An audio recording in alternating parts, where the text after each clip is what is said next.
추석 연휴에 한여름 날씨가 이어지고 있습니다. 어제 서울 등 수도권에도 다시 폭염특보가 내려졌는데요. 서쪽 지방을 중심으로는 33도 안팎의 폭염이 기승을 부리겠습니다. 자세한 날씨는 과학기상부 신미린 캐스터 알아봅니다. 어서 오세요.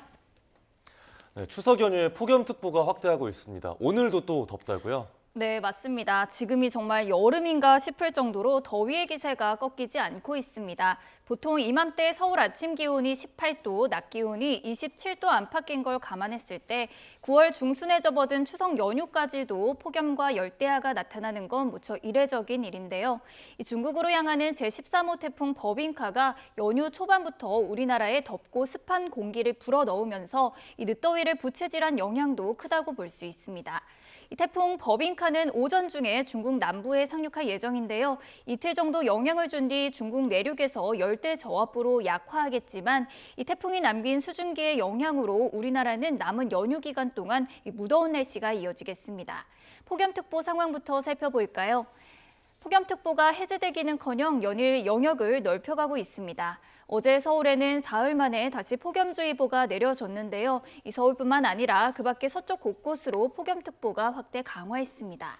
오늘 서울 낮 기온은 33도, 광주 34도, 전주는 35도까지 오르는 등 이 서쪽 지역을 중심으로는 이 33도 안팎의 폭염이 기승을 부리겠고요. 동풍이 부는 동해안 지역은 상대적으로 더위가 덜하겠습니다. 네, 연휴에 비 소식이 잦았는데요. 오늘도 비나 소나기 소식 들어있나요? 네, 맞습니다. 오늘 나오실 때도 우산을 하나 챙기시는 게 좋겠는데요. 태풍이 몰고 온 수증기가 폭염을 부추기기도 하지만 지형적인 요인과 겹쳐서 갑작스럽게 비구름을 만들어내기도 합니다. 이 레이더 화면을 보면 어제부터 영남 해안과 제주도에는 비가 이어지고 있고요. 이 서울 등 수도권에는 소나기 구름이 머물고 있습니다. 일부 지역에는 시간당 20mm 안팎으로 강하게 쏟아지는 곳이 있는데요. 앞으로 제주도에 최고 40mm, 영동과 영남 해안에 5에서 20mm의 비가 내리겠고요. 수도권과 남부를 중심으로는 5에서 60mm의 소나기가 지나겠습니다.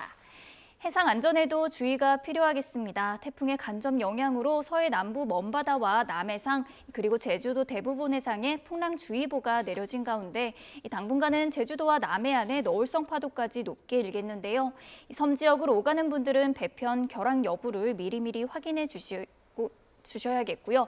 또 오늘부터는 달의 인력이 강해서 바닷물이 높은 기간으로 특히 만조 시간대 각별한 주의가 필요하겠습니다. 낚시하시는 분들도 해안가 안전사고에 주의하셔야겠습니다. 네, 또 추석이 이제 하루 앞으로 다가왔습니다. 성묘하러 가는 분들도 계실 텐데 주의할 점도 알려주신다고요? 네, 바로 벌쏘임인데요.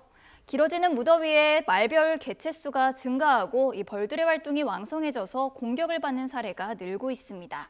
이 추석을 맞아서 벌초나 성묘하러 가신다면 벌뿐만 아니라 진드기나 뱀물림에도 주의하셔야겠는데요. 사고를 예방하기 위해서는 밝은 계열 옷을 착용하고 긴 소매와 장화, 장갑 등으로 신체를 보호해 주시는 게 좋습니다.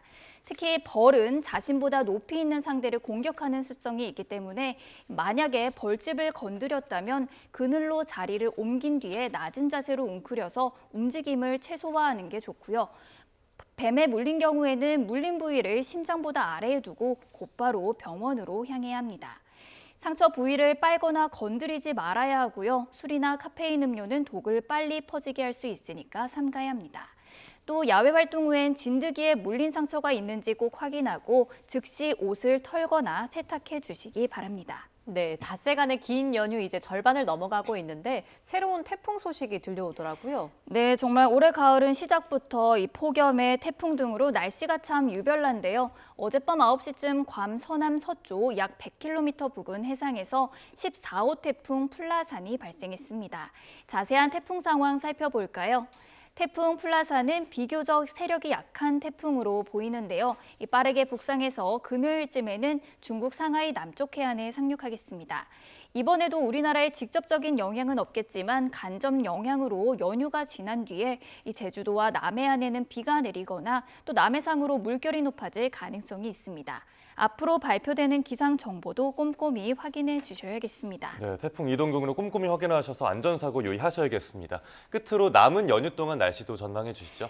네, 귀경길 풍경을 생각하니까 벌써부터 아쉬운 마음이 드는데요. 연휴 마지막 날까지도 늦더위는 여전하겠습니다. 막바지 연휴 날씨 살펴볼까요? 추석인 내일도 더위 속에 소나기가 지나겠는데요. 밤에는 소나기가 잦아들면서 구름 사이로 보름달을 감상할 수 있겠고 서울에서는 오후 6시 17분부터 보름달이 밝게 떠오르겠습니다. 다만 귀경길에도 제주도 부근과 남해상에는 파도가 높게 일겠습니다. 귀경길 배편 이용하시는 분들은 미리미리 운항 여부도 꼼꼼히 확인해 주셔야겠습니다. 네, 지금까지 과학기상부 신미림 캐스터와 추석 연휴 날씨 짚어봤습니다. 고맙습니다.